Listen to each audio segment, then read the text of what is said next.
Welcome to Revenge with Nora. I was told I couldn't be a bridesmaid at my own sister's wedding. You always have to make everything about yourself, my mother said over the phone without even a trace of guilt. My father backed her up with a cold, "Just sit this one out, Camille. Let your sister have her moment for once." And my sister, the bride herself, sealed it with, "Honestly, I don't want someone at my altar who's going to steal attention from me on my day." Three voices telling me the same thing in three different ways. I was too much. I had always been too much. And if you think I just sat there and took it, keep watching. Because what happened next changed everything. My name is Camille Rhodes. I'm 31 years old, and until 6 months ago, I believed that loving your family meant swallowing your pride until it choked you. I'm a senior software engineer at a fintech company in Austin, Texas. I've worked hard for everything I have. My apartment overlooking Lady Bird Lake, my savings account, my sanity. None of it was handed to me. My younger sister, Danielle, Danny as everyone calls her, was getting married to a guy named Brett. Brett drove a leased BMW, wore watches he couldn't afford, and talked about cryptocurrency like it was a personality trait. But Danny loved him, or loved the idea of him, and our parents adored the image. A big wedding. A beautiful bride. A picture-perfect family on display for the whole neighborhood to admire. The only thing that didn't fit the picture, apparently, was me. Let me back up. For years, I had been the family safety net. When Mom needed a new roof after the storm in 2021, I wired $12,000 without being asked twice. When Dad's truck broke down and he couldn't get to work, I bought him a used F-150 and told him to pay me back whenever, knowing full well whenever meant never. When Danny got fired from her second job in a year and couldn't make rent, I covered 3 months of her lease. Not once did any of them say thank you in a way that actually felt like thank you. It was always, well, Camille makes good money, she can afford it, as though generosity erased obligation. As though being capable meant being responsible for everyone else's mess. So when the engagement happened and the wedding planning began, I assumed I would be part of it. I didn't expect to be maid of honor. Danny and I weren't that close. But bridesmaid? Her only sister? That seemed like a given. It wasn't. The call came on a Tuesday evening. I was meal prepping in my kitchen when Mom rang. She didn't ease into it. She told me straight that Danny didn't want me in the bridal party. I laughed at first, thinking it was a joke. Then the silence stretched, and I understood it wasn't. I asked why. That's when she said it. You always have to make everything about yourself.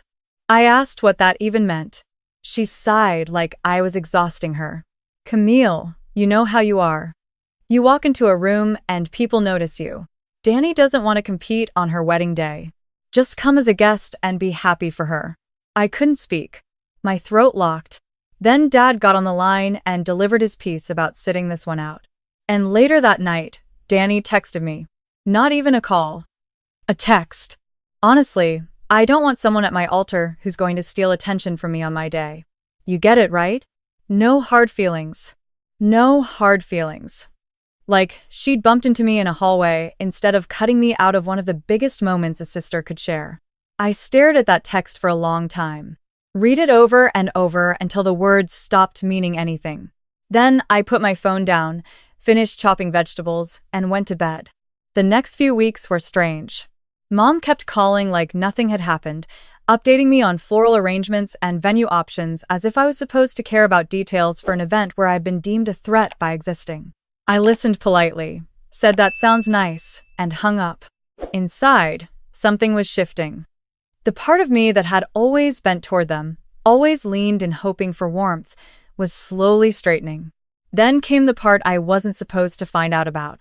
My coworker, Lisa, who happened to be friends with someone in Danny's circle, mentioned casually over lunch that the wedding venue, a gorgeous estate outside Dripping Springs, had been booked with a deposit of $15,000. I nodded, not thinking much of it. Then Lisa added, Danny told everyone her sister was covering the venue costs. She said you insisted. I set my fork down. I had not been asked about any venue deposit. I had not agreed to pay for anything. I pulled up my credit card statements that night, and there it was. A charge for $15,000 to Hill Country Estates, dated 3 weeks prior. I hadn't noticed because my limit was high and I rarely checked individual transactions.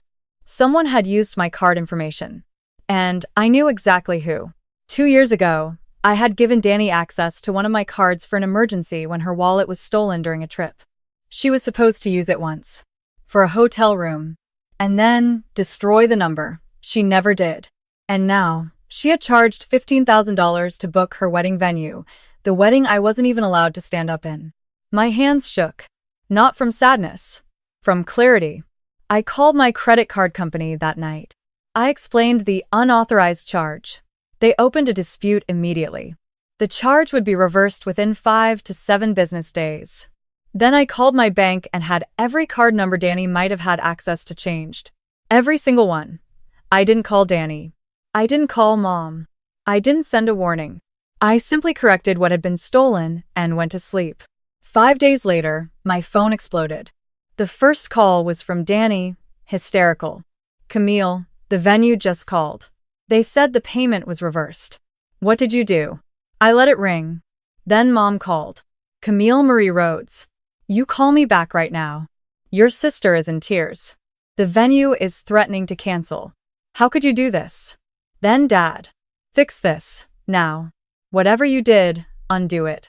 This family does not air dirty laundry in public. I read every voicemail, listened to every message, and I felt something I hadn't expected. Peace. Not satisfaction. Not revenge. Not anger. Peace.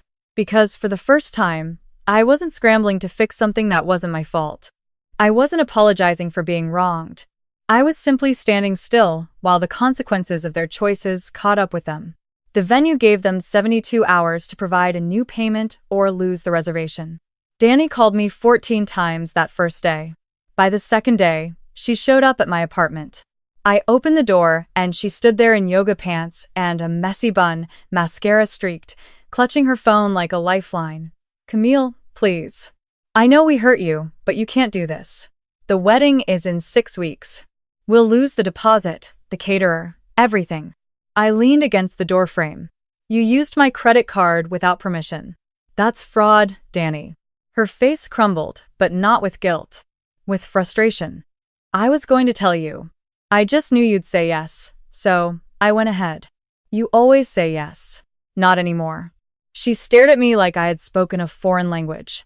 Then she started crying, loud and performative, the way she cried when we were kids and wanted Mom to take her side. You're ruining my wedding because you're jealous. That's what this is. You can't stand that I'm happy. I shook my head. I'm not ruining anything. You booked a venue you couldn't afford with money that wasn't yours. That's not my problem. And you told me I wasn't welcome at your altar. So, why would I pay for it? She left without another word. Her heels clicked down the hallway in sharp, angry beats. That night, Mom tried a different approach. She called softly, her voice wrapped in that particular sweetness she used when she wanted something. Sweetheart, I know things got out of hand. Danny shouldn't have used your card, you're right. But she's your sister. She's scared. Can't you just help this once, and we'll sort it all out after the wedding? I almost laughed. This once. As if it hadn't been every single time. As if the roof, the truck, the rent, the countless dinners and groceries and quiet transfers hadn't all been just this once. Mom, you told me I make everything about myself. Dad told me to sit this one out. Danny said she didn't want me at her altar.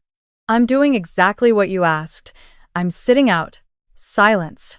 Then, quietly, you're being selfish. Maybe. Or maybe I'm finally listening to what you've all been telling me for years. She hung up.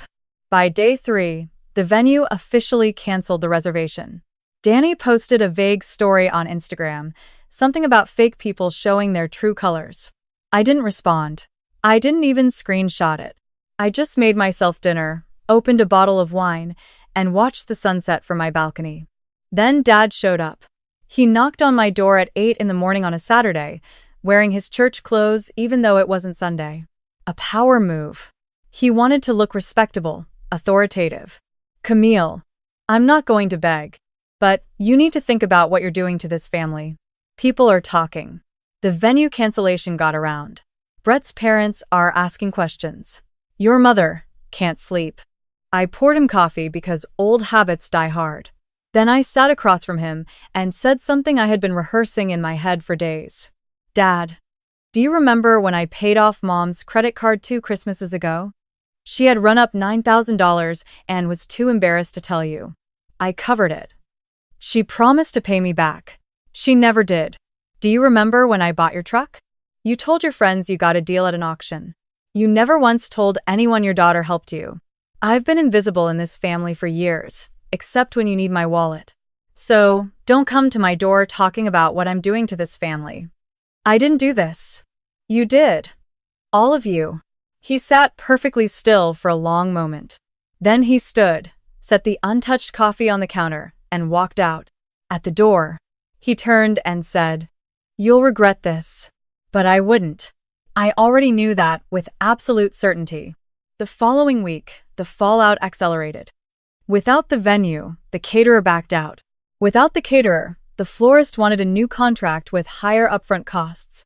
The photographer asked for full payment in advance after hearing about the cancellation. Danny's wedding, which had been planned to look like a fairy tale, was collapsing like a house of cards. Brett's family started pulling back. His mother called my mother, and apparently the conversation was ice cold. Something about financial responsibility and whether their son was marrying into a family that lived beyond its means. Brett and Danny started fighting. I heard this through Lisa, who heard it through the grapevine, which in a city like Austin meant everyone within 2 zip codes knew. Meanwhile, my life was remarkably quiet. I went to work. I hit the gym. I tried a new Thai place with Lisa and laughed until my sides hurt. I called my friend Morgan in Denver and talked for 2 hours about nothing important. I existed without the weight of my family's expectations, and it was like breathing clean air after years in a dusty room. On a Wednesday evening, I posted a photo on Instagram. Nothing dramatic. Just me and friends at a rooftop bar downtown, the skyline glittering behind us. Everyone mid-laugh. The caption was simple. Surrounded by people who never made me audition for a seat at the table. I didn't tag anyone. I didn't name names. But within an hour, my phone buzzed with messages from people who understood. Friends wrote heart emojis. Acquaintances shared their own stories. A cousin on my father's side, one I hadn't spoken to in years, sent a private message saying, "I always wondered when you'd stop letting them walk over you. Proud of you." And, from my family, silence. The particular kind of silence that isn't peace, but preparation. It broke 3 days later. Danny called me from a number I didn't recognize, and I picked up thinking it was a work call. Her voice was raw, stripped of its usual performance. "Camille, Brett's family pulled their contribution. We have nothing. The wedding is in 4 weeks, and we have literally nothing. No venue, no food, no flowers. Mom and Dad are maxed out on their cards. I know I messed up. I know I shouldn't have used your card. But I'm begging you, please." I listened to every word. I let the silence breathe after she finished. Then I said, "Do you remember what you texted me? That you didn't want someone at your altar who would steal attention? I didn't mean it. You meant every word, Danny. You meant it when you said it. Mom meant it when she backed you up, and Dad meant it when he told me to sit out. The only thing that's changed is that you need something from me." She sobbed. Real sobs this time, not the performative ones. And I felt something shift in my chest, a flicker of the old Camille, the one who would have already been on the phone with the venue begging them to reinstate. But I caught it, held it, let it pass. "I hope you figure it out," I said. "I really do. But it won't be with my money." I hung up and sat in the quiet of my living room for a long time.